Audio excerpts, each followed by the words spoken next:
നമസ്കാരം. ഇറാനുമായുള്ള സംഘർഷ സാഹചര്യം തുടരുന്നതിനിടെ അമേരിക്കൻ കരുത്തിന്റെ പ്രതീകമായ ലോകത്തിലെ ഏറ്റവും വലിയ വിമാനവാഹിനി കപ്പലായ USS ജെറാൾഡ് ഫോർഡ് ഗ്രീസ് സമുദ്രാതിർത്തിയിലെത്തിക്കഴിഞ്ഞു. വെനസ്വേലൻ പ്രസിഡന്റ് നിക്കോളാസ് മഡൂറോയെ പിടികൂടിയ ദൗത്യം പൂർത്തിയാക്കി മടങ്ങുകയായിരുന്ന കപ്പൽ പ്രസിഡന്റ് ഡൊണാൾഡ് ട്രംപിന്റെ നിർദ്ദേശപ്രകാരമാണ് പശ്ചിമേഷ്യ ലക്ഷ്യമിട്ട് നീങ്ങിയത്. ഇറാനെതിരെയുള്ള സൈനിക നീക്കത്തിന്റെ ഭാഗമായാണ് പശ്ചിമേഷ്യ ലക്ഷ്യമാക്കി USS ജെറാൾഡ് ഫോർഡ് ഗ്രീസ് സമുദ്രാതിർത്തിയിലെത്തിയത് എന്നാണ് വ്യക്തമാക്കുന്നത്. ഈ നീക്കത്തിനു പിന്നിൽ അമേരിക്കൻ പ്രസിഡന്റ് ഡൊണാൾഡ് ട്രംപ് നൽകിയ നിർദ്ദേശമാണെന്ന വിവരം പുറത്തു വന്നതോടെ ലോകം വീണ്ടും ഒരു അപകടകരമായ ശക്തി പ്രദർശന രാഷ്ട്രീയത്തിന്റെ അരികിലേക്ക് നീങ്ങുന്നുവോ എന്ന ആശങ്ക ഉയരുകയാണ്. ജിബ്രാൾട്ടർ കടലെടുക്ക് പിന്നിട്ട് ഗ്രീസ് ഉൾപ്പെടെയുള്ള മേഖലകളിലേക്ക് കപ്പൽ അടുത്തത് ഇറാന് നൽകുന്ന ശക്തമായ മുന്നറിയിപ്പായാണ് വിലയിരുത്തപ്പെടുന്നത്. നിലവിൽ അറബിക്കടലിലുള്ള USS എബ്രഹാം ലിങ്കൺ സ്ട്രൈക്ക് ഗ്രൂപ്പിനൊപ്പം ജെറാൾഡ് ഫോർഡ് കൂടി ചേരുന്നതോടെ മേഖലയിൽ അമേരിക്കയുടെ സൈനികാധിപത്യം വർദ്ധിക്കുമെന്നും ഇത് ഇറാനെതിരായ ആക്രമണത്തിന്റെ മുന്നോടിയാണ് എന്നുമാണ് അന്താരാഷ്ട്ര മാധ്യമങ്ങളടക്കം റിപ്പോർട്ട് ചെയ്യുന്നത്. ഈ മാസം 14-നാണ് ഇറാനുമേലുള്ള സമ്മർദ്ദം ശക്തമാക്കാനായി ഡൊണാൾഡ് ട്രംപ് പശ്ചിമേഷ്യ ലക്ഷ്യമാക്കി രണ്ടാമത്തെ പടക്കപ്പൽ അയച്ചത്. ഇറാനുമായി ആണവ വിഷയത്തിൽ ധാരണയിലെത്തിയില്ല എങ്കിൽ USS ജെറാൾഡ് ഫോർഡ് പടക്കപ്പൽ ആവശ്യം വരുമെന്ന് ട്രംപ് അന്ന് തന്നെ പ്രതികരിച്ചിരുന്നു.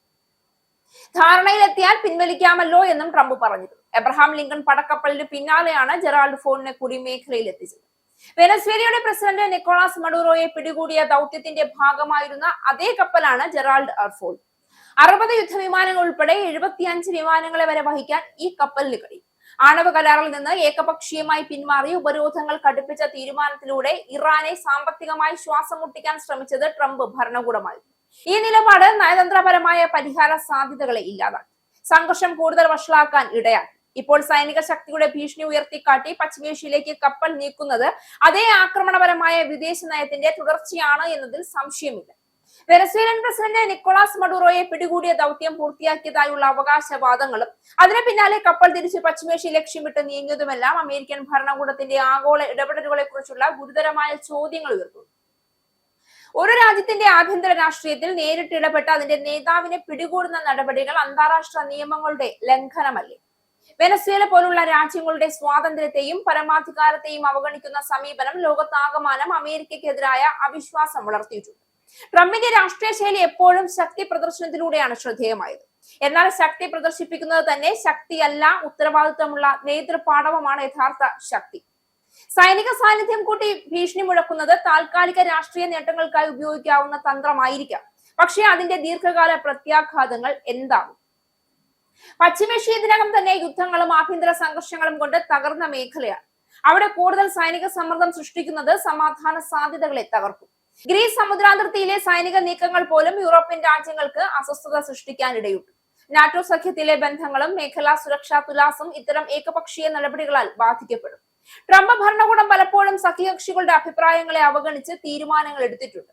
ഇതിലൂടെ അമേരിക്കയുടെ പരമ്പരാഗത നയതന്ത്ര വിശ്വാസ്യത തകർന്നുവെന്ന വിമർശനവും ശക്തമാണ്. ട്രംപിന്റെ വിദേശ നയം അമേരിക്ക ഫസ്റ്റ് എന്ന മുദ്രാവാക്യത്തിൽ ചുരുങ്ങിപ്പോയിരിക്കുന്നു.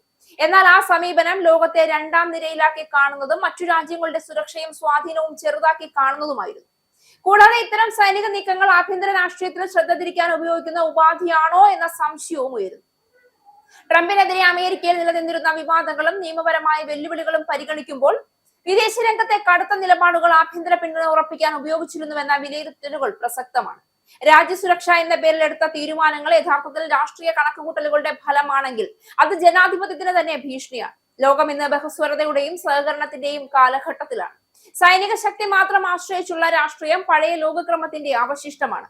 ആ അവശിഷ്ടം കൊത്തിവലിക്കാൻ മാത്രം ആഗ്രഹിക്കുന്ന കഴുകൻ എന്ന് കാലം ട്രംപിനെ കുറിച്ചുവെക്കും.